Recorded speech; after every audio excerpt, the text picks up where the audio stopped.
You probably already know how this story ends. A small plane, a famous last name, headlines about a Kennedy tragedy looping on TV. We've all seen that part. What we don't really talk about is what came before. A woman who never asked to become a myth. Most people only know Carolyn Bessette-Kennedy from a handful of images. The bun, the black coat, the slip dress, walking next to John F. Kennedy Jr. while photographers scream her name. She looked controlled, almost icy, so it's easy to assume that's who she was.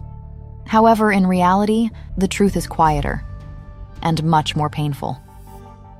Carolyn was a Calvin Klein publicist who loved her job, her friends, and the idea of a normal life. She wasn't chasing fame, she was trying to survive it. Simple clothes, neutral colors, no interviews, no access. This isn't just another Kennedy tragedy.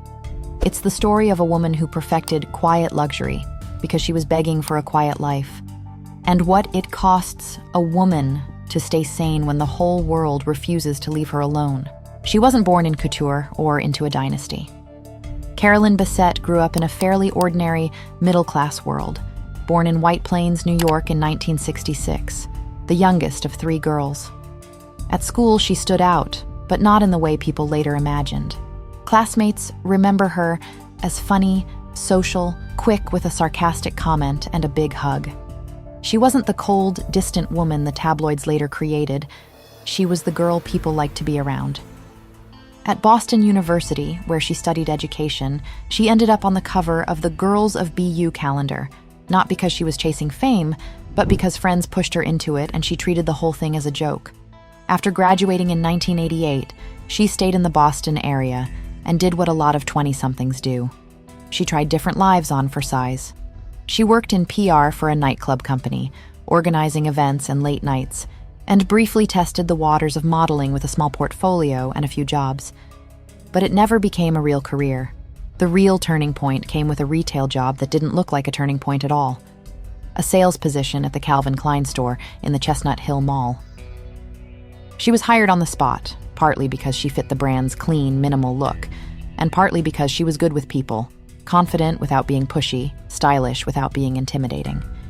Executives passing through the store noticed how she handled high-end clients, how easily she moved between small talk and advice, and her name was passed up the chain to New York. In Manhattan, Calvin Klein turned her from a store associate into a rising PR insider. She went from the shop floor to handling important clients and show-related work, and eventually took on a senior publicity role. Colleagues later described her as composed, capable, and extremely good at reading a room. The person you trusted to deal with actresses, anchors, and influential buyers without getting flustered. Even then, there were already 2 versions of Carolyn. Off the clock, she laughed loudly, made stupid jokes, and went out with friends. On the clock, she became a different kind of quiet. Hair sleek, clothes simple, expression controlled. That shift wasn't about being cold. It was about being professional, about drawing a line between herself and the world she had to manage. And it's inside that version of her. The disciplined Calvin Klein publicist who knew how to keep things neat and contained, that he first walks in, John F. Kennedy Jr., America's prince, stepping into the showroom and into her carefully built, almost normal life. By the time John F. Kennedy Jr. walked into her life, Carolyn knew exactly how to manage famous people. At Calvin Klein, she was the one you sent in to deal with actresses, anchors, difficult clients, always polite, never starstruck. Depending on which version you believe, they met at a Calvin Klein show in the early 90s, or through that same Manhattan fashion circle. What everyone agrees on is the energy. He was used to being adored, and she was one of the few people who didn't immediately treat him like a legend. The anonymous Calvin Klein publicist quickly became the woman who beat Madonna, Daryl Hannah, and Sarah Jessica Parker. Headlines treated her like she had won a national competition. Paparazzi started waiting outside his Tribeca loft. Walking down the street together stopped being a normal thing couples do and became a daily photo op whether they wanted it or not. In July 1995, John proposed with a sapphire and diamond ring inspired by one his mother had worn.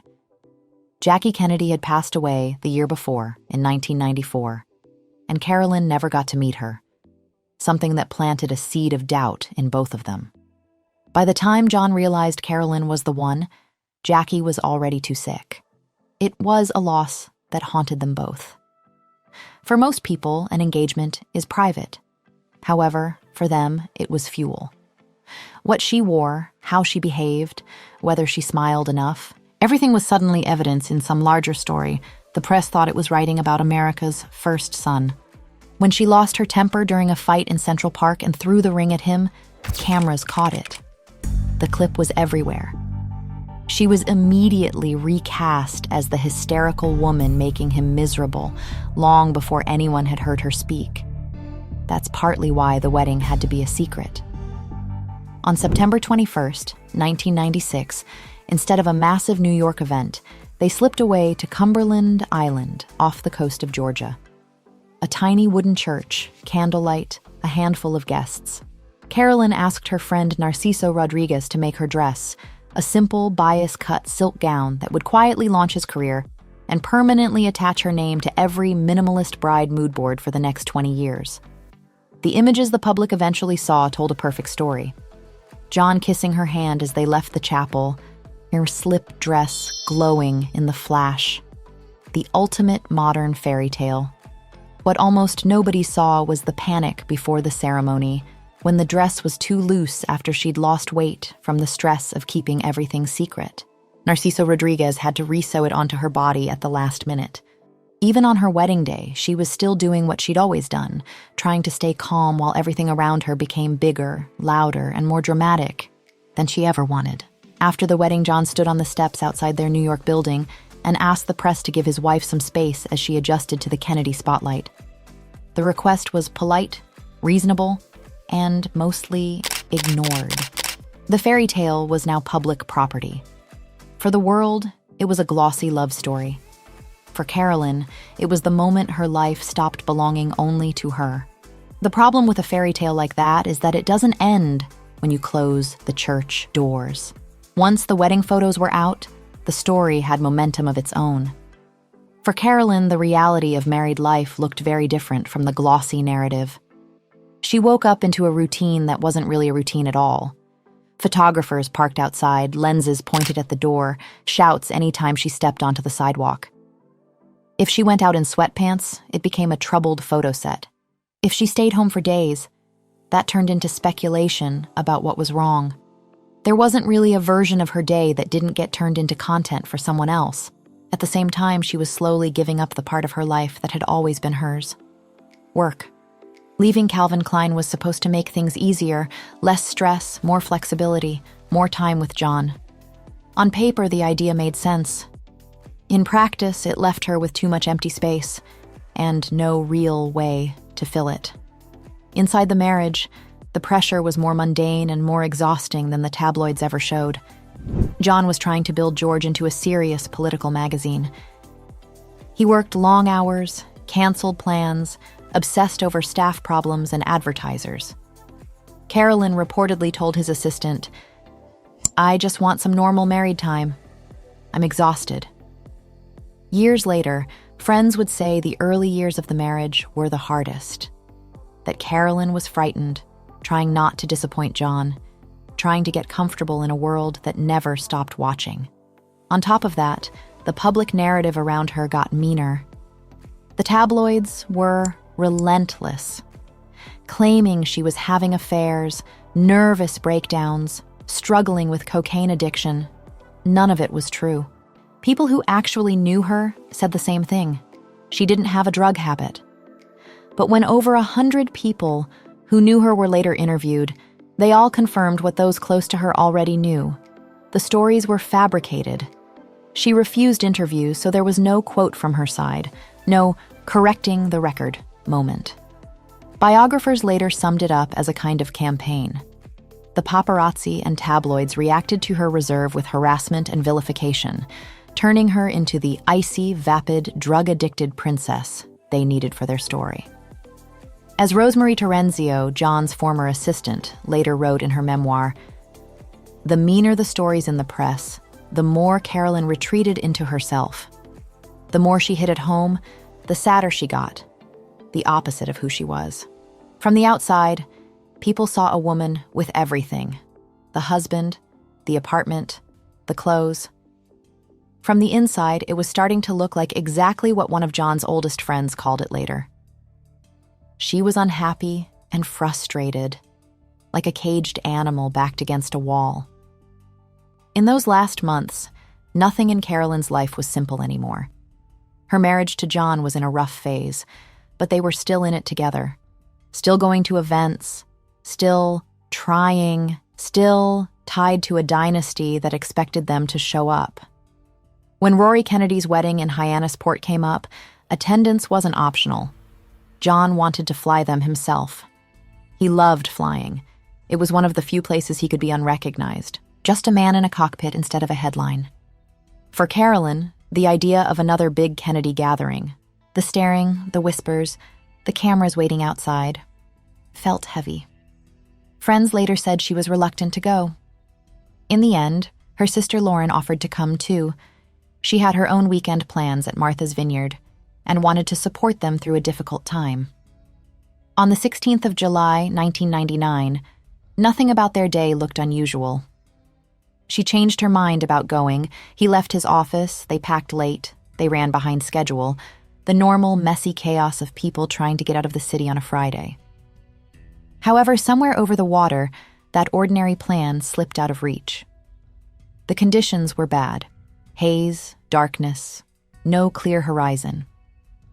At some point, the instruments and his senses stopped matching. That a small plane being piloted by John F. Kennedy Jr. has been reported missing.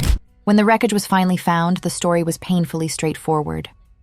The plane had gone into the water fast, and there was no time to react. John, Carolyn, and Lauren passed away instantly. She was only 33. When the story hit the media, John was folded into a familiar narrative. The little boy who saluted his father's coffin, the handsome adult gone too soon, the latest line in a family saga the public felt entitled to grieve. Carolyn didn't get the same softness. Even in those first days, the old caricature snapped back into place. Some outlets circled around the same easy cliches, the difficult wife, the unstable outsider, and clung to tiny details to make them fit. One rumor about a pedicure appointment turned into a way to blame her for the timing of the flight, as if vanity, not weather and pilot error, had brought the plane down. Dead or alive, she was still something to project onto. Even now, decades after her death, nothing has changed.